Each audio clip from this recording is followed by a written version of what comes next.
masocial media mandinoswera ndichiona kuti nyaya dziri kufamba sei, sepakuti ndini bosi wemugemu rachona handiti also the only Zimbabwean uncle. So nyaya dzachona dzimwe ndinotombopirwa kunzi aiwa sekuru madi kumbotaura nezvenyaya iyi so mastreets hatigone kubva zvachose mastreets esocial media nekuti hati munokanganisika munoparara. So the channel inoiva zukuru iripo to educate us handiti iripo to inform us zviri kuitika, iripo zvakare kuti dzoreredza handiti nekuti entertainer kuti tinge tiri tinofara nekuseka. Ndosamuri kuona kuti tiri kubata nyaya dzakawanda dzimwe tiri kutoita kufamba tichienda kwadziri, dzimwe dzachona tichitsvaga mastreets esocial media. Izvi zvese tichiitira imimi plus nekuactor mwana waGredis. So enda unoona futi comedy remwana waGredis pane episode 1 ne2 zviripo pachano panapa. So ndichitoti zviri kudi kwese kwamuri vazukuru vasekuru Saint. Thanks very much for your unwavering support yamunoramba muchipa pachannel penyu, basa richienda mberi. So post yandiwinza pano ndeye musikana iye Beverly Sibanda uyo ari panapa. So Beverly Sibanda sekuziva kwenyu vazukuru, she's married kune murume akambonzi doctor. Ameno ndi doctor here kana kuti ava mwakazoti ndinesa kuchande koko ku UK ikoku kwavari here ku Europe but UK asiri mu Europe, mu European Union aisisimo, so yakazvimirira, so ameno ikoko kuchandwa.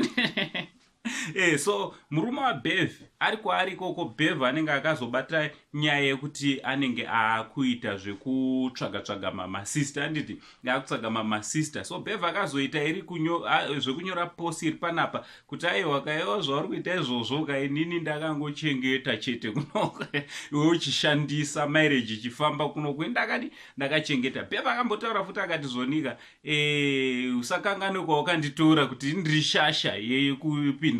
So kada unitangira izvozvo so ndonyaya yekutora ma-relationships tichiisa masocial media. Meno munozvionawo sei vazukuru, nyaya yekuti wadanana ningi waroorwa naningi machata obva watomhanya pamastreets esocial media kunokanda kuti ndozvikuitika sezvikuita umwe muzukuru wangu anonzi Shugeta nemuzukuru wangu anonzi Shugeta ari kudana Ana chibhebhi honde handiti varongoti chero vakaenda mumagrosa votoposta kuti tiri kumashops. Hazvizoshati here kana mangwana zvakuzosvika panenge pasvika zvekwaBev. Ndokunganyaya dzacho mambodziona mumashure kuti vazhinji vakada ana Olinda naTitan kuti zvakazopera sei, zvikatanga futi sei handiti nyaya dzachona dzimwe dzinozopera nemisodzi. So amene kuti munozvionawo sei vazukuru nyaya dziri panapa, nyaya yaBev Sibanda nemurume wake vakunanikana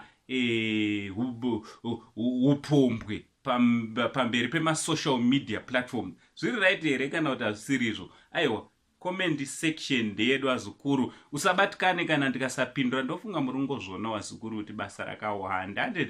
Thanks very much. Asi ndiri kunakirwa nemacomments enyu. Ukaona ndaisa like ka aiwa ndine ndichiputika ndakagara ndiri kustudio. So inzwaika from Uncle Saint, the only Zimbabwean uncle, and the comment section, but much love.